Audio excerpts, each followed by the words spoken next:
I love BenQ projectors.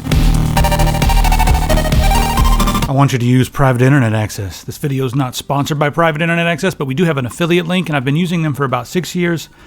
And the main reason I stick with private internet access is, well, number one, the price, but the most important thing is the security I get for that price and also the speed I get for that price. So I've seen a lot of other VPNs over the years have leaks and they say they don't log IP addresses and stuff, and it turns out they do, whereas private internet access has been solid the entire time with no leaks of private data or anything like that. So your ISP and your government, they're not going to find out what stuff you're illicitly your cookie recipes. They're not going to find out any of that stuff. But with this, you connect to one of their servers and then browse the internet anonymously from their server. You can get a VPN for $269 a month, plus you'll get 2 months free with this. You're also going to get a cloud security license for Boxcryptor, and that'll let you encrypt your files. Extra little bonus there. So be sure to click on the link in the top of the description and protect yourself on the internet. That's what I do. This is my third BenQ projector. This is the TH685i. It's 1080p, HDR, 10 compatible, 4K compatible, meaning you can plug a 4K into this gaming projector. What does that mean? They say console gaming projector, but you can plug a gaming PC into this. It's 120 hertz with an 8.6 millisecond response time. That's one of the biggest problems that you get when you're using like a television or a projector, is the input latency when you're using your devices. It's not as snappy as it is on like a really high-end 120 hertz refresh rate display, or especially not a really high-end computer monitor. With this one, they've given us a latency that's so small that the weakest link in the entire chain going between your video game and the image you see on the screen is going to be you, because you're going to have the most latency out of everything in this entire process here. Oh, we started raving and I didn't even mean to. Now, why is that? Well, 8.6 milliseconds is not enough for most people to test. I couldn't detect anything, and I used a controller. I also used a mouse and keyboard, played lots of different games on this. This does a lot more than just that, so let's try to cover everything and tell you exactly what you're going to be getting for your money. So first off, it's not only a really high-end projector. When I first plugged this in, even compared to my old BenQ, which is about the same price and a little bit bigger than this actually, it's so sharp. Like, I plugged it in, and the first thing looked at it and I was like, this is sharp. Like, it's really clean. The text was like extremely precise. It's also bright, 3500 ANSI lumens. So it's going to be nice and bright, even as long as you don't have too many windows and stuff. It'll work during the daytime so you can play some video games. I turned on a couple of different lamps and turned them on and off, and I noticed a slight bit of light pollution on the screen, but this was so bright that it didn't bother me that much. So I can actually chill in the room on the couch and play video games with a lamp on, and it's like, whatever, no big deal. Now, above and beyond having the actual projector, you have the QSO1. It's a little Android TV stick. So you're going to have Google in your life, and it's going to be plugged into this. But that gives you a lot of options. Now, the first time you turn this on, it pops up on the screen. If this is not plugged in and it's like, hey, you're not going to have full functionality, all you have to do is hold down the OK button for 2 seconds, and it'll never ask you again, and you can use this as a completely dumb projector. It doesn't have to be a smart projector. It can just be a dumb projector with 2 HDMI inputs. Completely optional. And I wish that all TVs had the option to have a separate dongle so that the brain could be plugged in, and that way if you wanted to, you could unplug it and just use it as is, which is the way that I like to use it, because I hook it up to a computer that's in my living room so I can have it as a gaming PC, and that does all that this does. But that's, an extra $1,500 worth of computer. What if you don't have the room or the budget for a gaming PC to be in your living room? Well, something like this is going to give you a lot of options. Plus, you can also pair this with other Bluetooth devices, so you can have keyboards and controllers hooked up, play Android games right here on your projector with this thing plugged in without any console whatsoever. And it'll play Android games decently. This has the ARM Logic S905Y2. It's a quad-core, A53, and it has the Mali G31 MP2, which will play games like PUBG and Fortnite in the 20s and 30s. Somewhere in that low frame rate, but you can play a lot of other games at much higher frame rates. I wanted to mention those because that's what a lot of people play.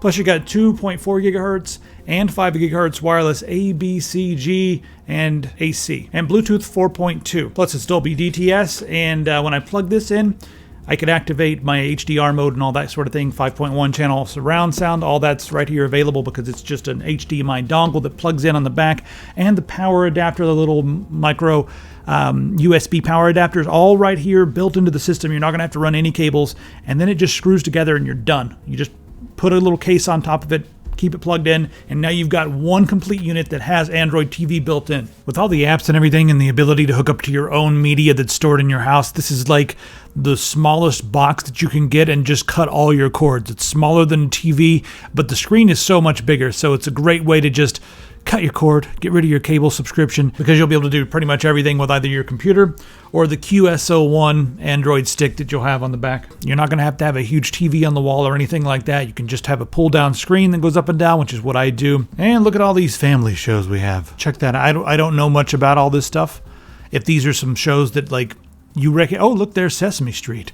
I don't recognize many of them, but I recognize that. No Snuffleupagus I see, but I guess Grover's cool. So if you're worried about cutting your cable subscription because of all the children's programming and stuff, I wouldn't worry, because Familyland seems to be able to cover a lot of it. And then there's also plenty of stuff on all the other streaming services. So go ahead and cut your cable service. Do it. Then you can use Familyland and just whatever else to watch your kids' TV shows. All right, so now you know about Android TV. I'm going to get back to the functionality of that in a minute. I want to finish covering the specs on this first. All right, so we have some different lamp modes, and I was running this on like a Smart Eco mode, which is about 10,000 hours, but if you run it on Lamp Saver mode, you can get 15,000 hours out of this. And Lamp Saver mode for me was bright enough in a dark room, so if you're watching most of your stuff at nighttime or in a dark room, you can, just put it on Lamp Saver mode.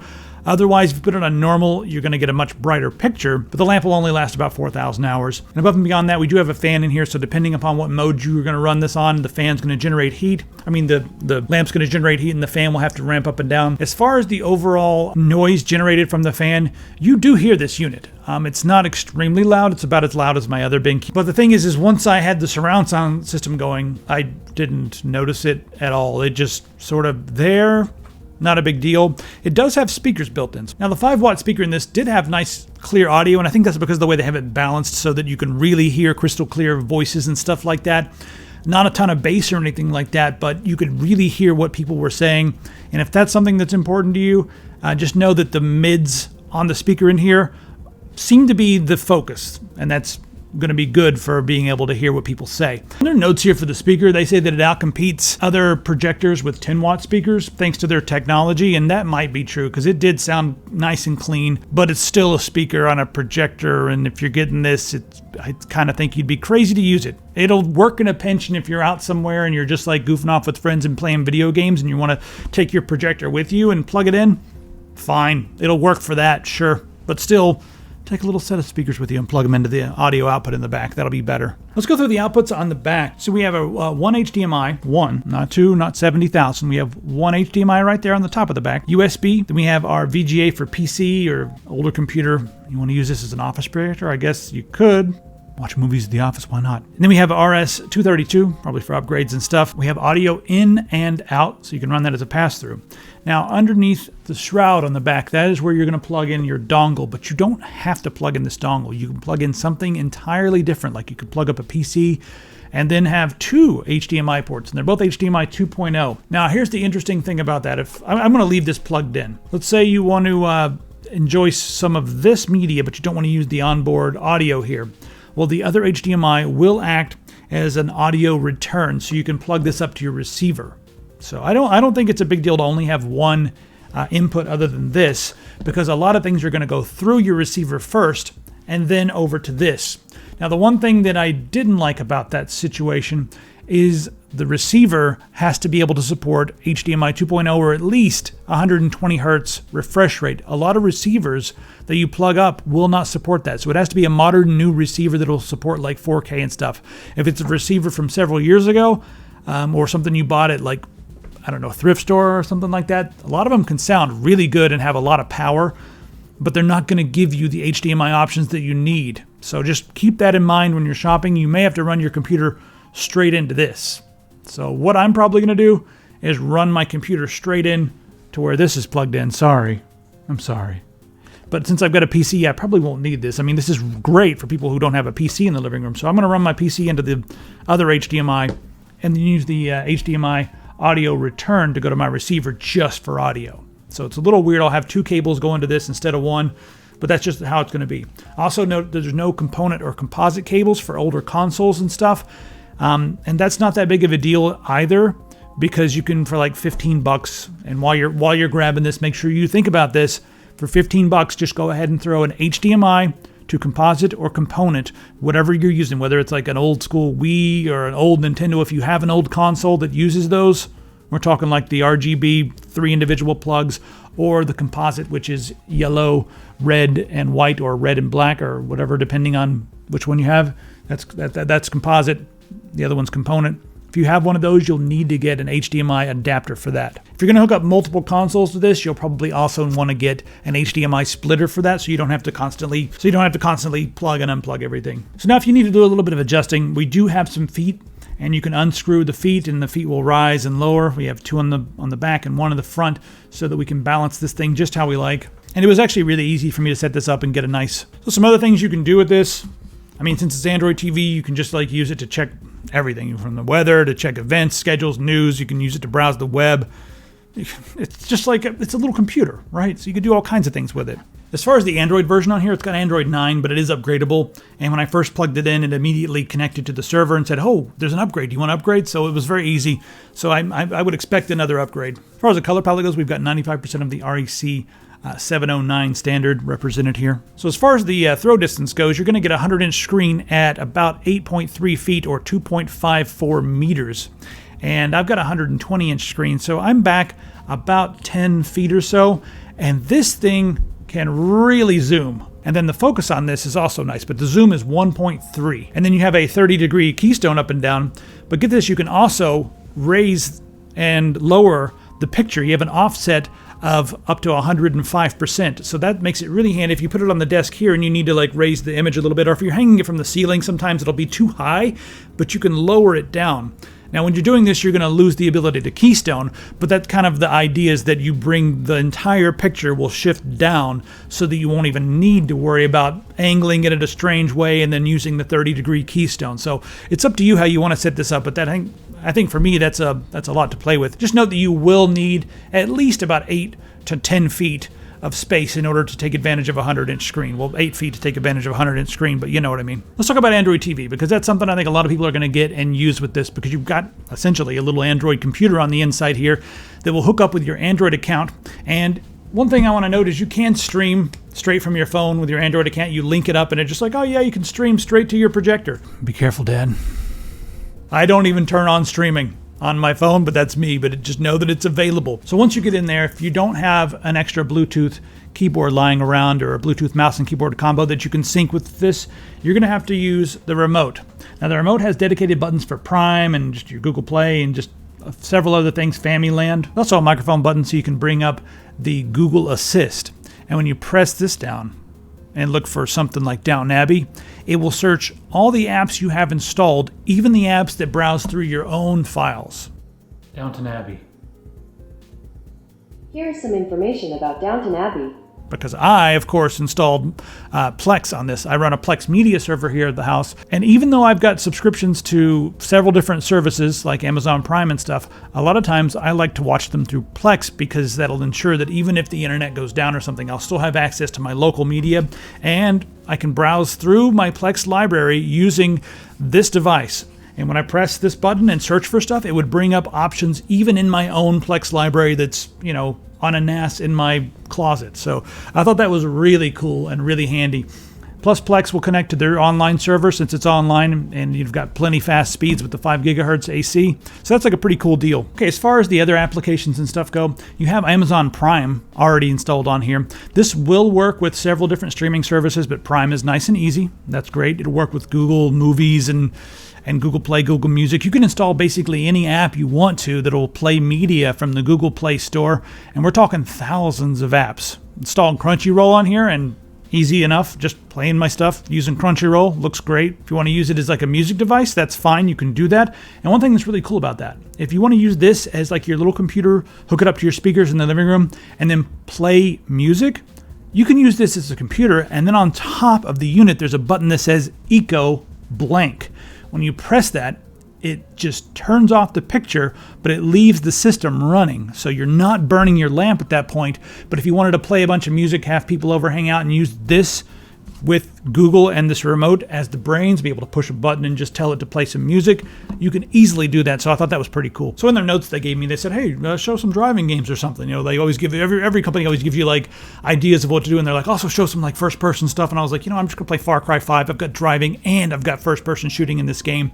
So I played that using my computer because I've got a gaming PC up there and I'm able to hook it up with HDMI. We got two HDMI 2.0 on the back, and then just play it at 120 hertz. And it's kind of weird because I'm used to like this sort of experience on my PC, and I usually just play like more platformy games or just chill games with controllers on my big screen upstairs. But now I'm like, hey, you know what? I started leaning back, and I was really getting into Far Cry 5 because it did feel really smooth. And at that point, I was starting to think, I've got keyboards and trays that go on your lap. And I was starting to think, you know what? If I could make this more comfortable, like my desk, or even put a desk right here, I could just sit here and play on a 120-inch screen and be really happy. This is like making me want to go chill in my living room. That's the point where we are with this thing. I also decided to try out some fighting games just so I can feel the input lag and stuff. And it's just like, it's not there. I mean, it's a projector and it feels like a gaming monitor. Like it's that quick with the 120 hertz. It's basically could be a gaming monitor in my opinion. So one other thing to note is I know Netflix very soon in like 2021 is coming out with some new rules where they're going to have to certify individual devices for use, which I thought was a little weird. BenQ's already in talks, so this should still continue to work with Netflix. If not, you can go into the options menu right here on your device, and you can enable installing APKs from unknown sources, which for a lot of you, you're like, oh, really? That means you can get in and install unauthorized sources, or you can install stuff that's not even on the Google Play Store. So you'll have a wide variety of applications that you can install that way. There's 16 gigs of memory on the stick, so that'll fill up after you install a handful of games, but you can install a few at a time and then try them out. Taking a quick look here through the menu, you can see we have several different modes as far as the lighting and the contrast go. I really like the way Cinema looks. It's a slightly softer look, not as bright and in your face, but if you want to go like full on vivid, you can do that and just get those poppy colors. And also when you're like running stuff that looks HDR, sometimes it looks too saturated to me. Maybe I'm a little old school and I like the analog film look and stuff. But you can really go in and balance it either way you like. With these digital things, like when I first said I plugged it in and it looks super sharp, sometimes that might be not how you remember some of the movies from the 60s, 70s, and 80s and some of the older movies. But you can go in and turn the sharpness down a little bit and give it that slightly softer look and develop some user settings that you can easily change through. I think the only other thing you really need to worry about other than changing the lamp settings is turning on the game mode. Just go ahead and make sure that the game mode is turned on, and that will allow you to have that super low latency 120 hertz refresh rate. Also for gaming, we have a light mode called Lumi Expert. Now this is going to essentially brighten up the dark areas and give you maybe a brighter image overall, but the idea is to allow you to see things in the darker parts of the scene, brighten up the shadows a little bit so you can get the jump on the enemy before they see you. It's a little unfair, but a lot of people are going to use it. Now this is, I think, good for a competitive FPS, but it does change the way the games look. So if I'm playing like a horror or a survival game or something like that, I usually like to leave this off to give it that darker look like it's designed to look like. But for competitive games, this can be a benefit. Okay, as far as like the things I don't like about it, it's difficult. I mean, the fans could be quieter. Maybe call up Noctua. I've always wondered if I could rip this thing open and put a Noctua inside there and see if it'll be any quieter, but it's really important to keep that bulb and everything nice and cool. You don't want that getting hot because then you could have to go buy another one. You don't want to do that. So, and plus, once I had the surround sound setup going, I didn't hear it. If you're going to plug in headphones to this, you're not going to hear it. So that's, I guess it's a minor gripe. It's not the quietest I've ever heard, but it's nowhere near the loudest I've ever heard either. Some of them are so loud you like don't even want to be in the same room with them. This one I was able to sit about 3 feet away on a couch and play games with the music or the surround sound going, and I just totally forget it was there. So that's not too big of a deal. The other thing is I'm not a huge user of these smart services like Google and Android and stuff like that, or whatever comes with a lot of the new TVs, especially not those stupid smart TVs. A lot of times those things are really intrusive, but I did find that this was an extremely easy experience. So if you're someone who wants an easy experience with a lot of access to a lot of like Android apps and stuff, it's pretty good, but I'm going to stick with my computer. So the option to unplug that is cool, but overall it's sharp, looks great, good enough to use in a bright room, and it's so freaking fast that it feels like a gaming monitor. So if it's in your price range, I would highly recommend the TH685i. Again, like I said, this is my third BenQ, and I'm pretty much sticking with them. They just make stuff that looks so good, especially in this price range. If you have any questions, put them in the comments below. And while you're online, head over to epicpants.com and get yourself one of these wonderful shirts. We got a few of those. We got mice, keyboards, whatever. Just check it out at epicpants.com. See you later.